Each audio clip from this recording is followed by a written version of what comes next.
Hello, this is Kevin Ho speaking. Today I'm going to be talking to you about all the different types of technologies that me and Tom Ramsey have been using throughout our project to work out a miracle piece of work called Staley in Chains. Now, the first thing that we have used is the internet, such as YouTube, Google, Bing, and all them sorts of websites to research the basis of our film. Now, this could be anything. We could have chosen anything, but in the end we have chosen to do a music biopic. Now, this music biopic that we have chosen to do about is a lead singer called Layne Staley, who was the lead singer of Alice in Chains, and his life went downhill.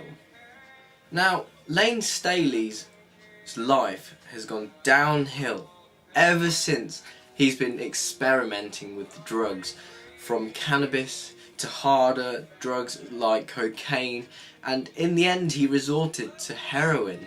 Why would he do that, you ask? Well, there are several reasons why someone would do that, but in this case, in Layne Staley's case, we had to research a little bit more into that. Now, YouTube and Google are honestly the best ways that we could have researched this, as no book would have ever given us any answers that would have been more graphical than Google would have given us, for the instance that it showed us exactly what drugs that Layne Staley has taken in his early years of being in Alice in Chains group, you know. So we've done all our research amongst all of these, and this is how we have decided what sort of basis we are going to be doing our filming on. Now, the first things first, we have chosen Layne Staley as me and Tom has been really getting into his sort of music, but don't understand why he would resort to his sort of treatment that he did to himself for nothing really. You know, in the end he didn't have anything, and he would have been a massive success. Now, to plan our opening sequence, the sorts of technologies we've been using is quite simple actually. All we needed was a pen and a paper and pretty much our minds.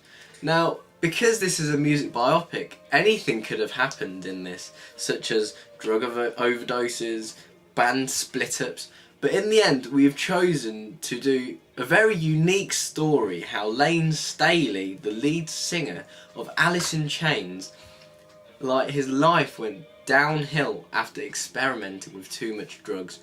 Now, after all this drug intake, he's been wallowing in his own filth in his condo for 3 years straight.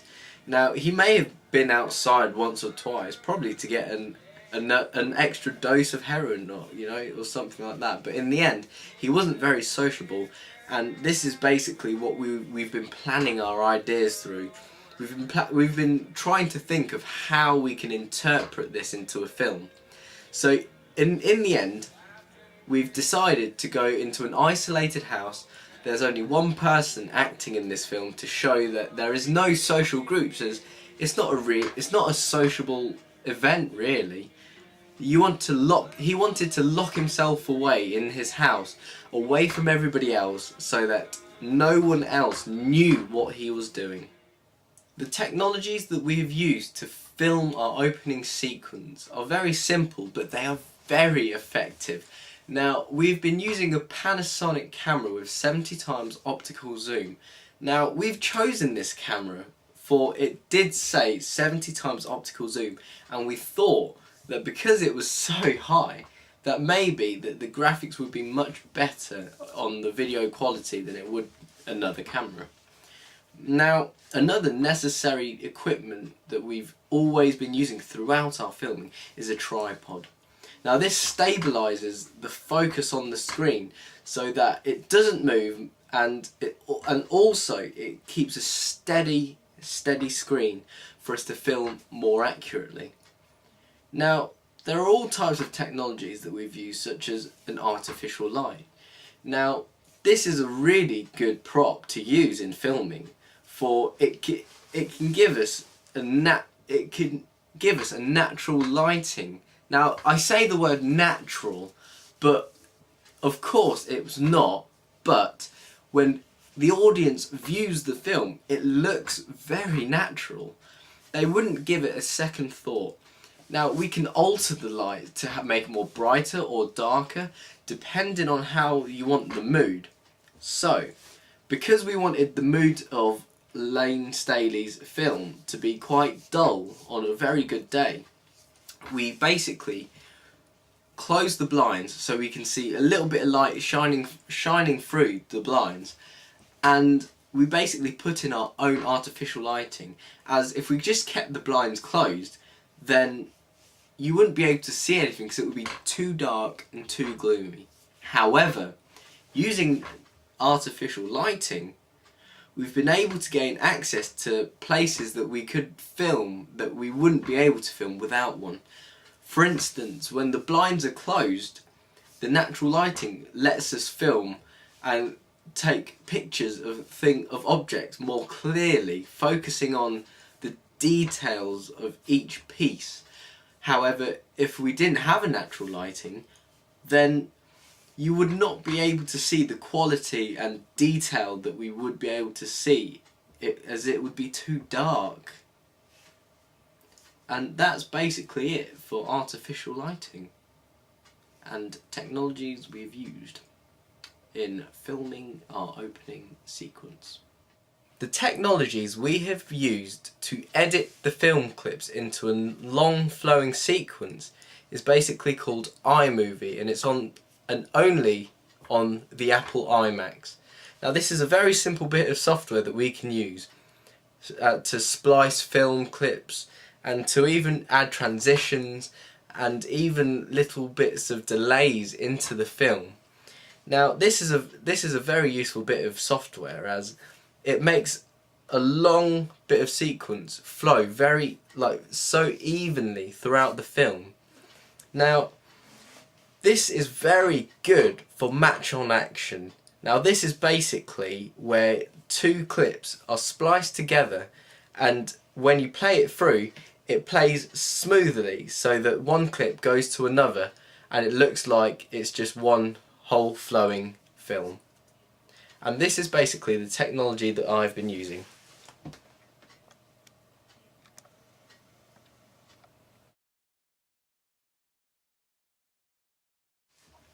Now, we've not actually had any form of audience feedback, as we never really gave it to anyone over technology anyway.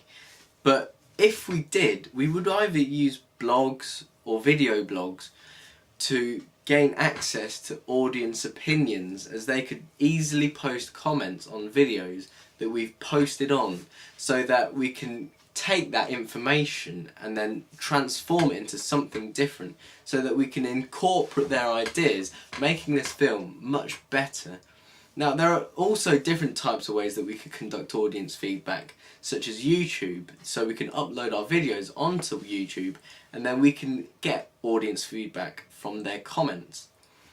Now, although we didn't use any of these sorts of technologies, we did, however, manage to use YouTube to post a few videos so that we could get audience feedback.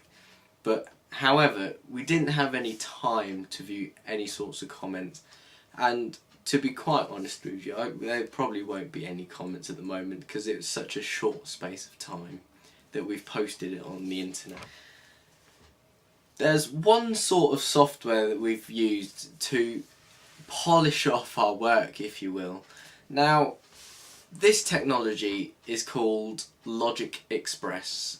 There's two types of software called Logic, which is Logic Express and Logic Studio. Now, we weren't able to use Logic Studio, which is an upgraded version of Logic Express, but basically what it is, it's a music software where you can edit and splice like you would a film, if you will, and then it can easily allow you to manipulate the music to go in time with our music clip here.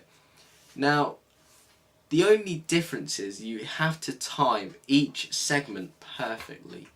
If not, your video will not run smoothly with the music.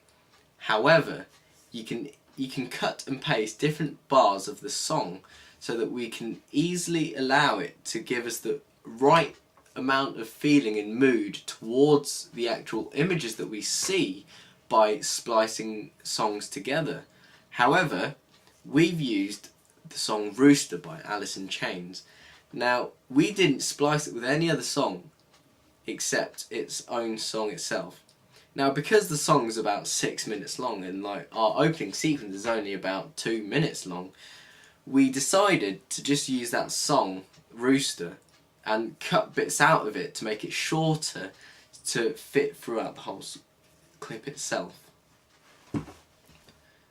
Using technologies such as iMovie and Logic Express has given us freedom to manipulate each bit of media for our own liking. Now, even though that we have filmed different scenes of Layne Staley's story, we've managed to grasp hold of the main thing, which is that we could easily edit it to make it look like we've tried to do something else. Now, for example, when we are inside the house after the establishing shot, the camera zooms in on the door and then blurs into another shot where we are already in the house. Now, this is easily one of the best ways we could have interpreted that we have been walking into the house, like we were ghosts travelling through a door. Now, if you just saw the clip on its own, it would look like that it's just zooming into a door. However, editing gave us the opportunity to show you that we are going through the door by splicing it with another film so that it's already in another room after blurring out of the zoomed in door. Now, this gives us the idea that we've walked into a house instead of just walking into a closed door.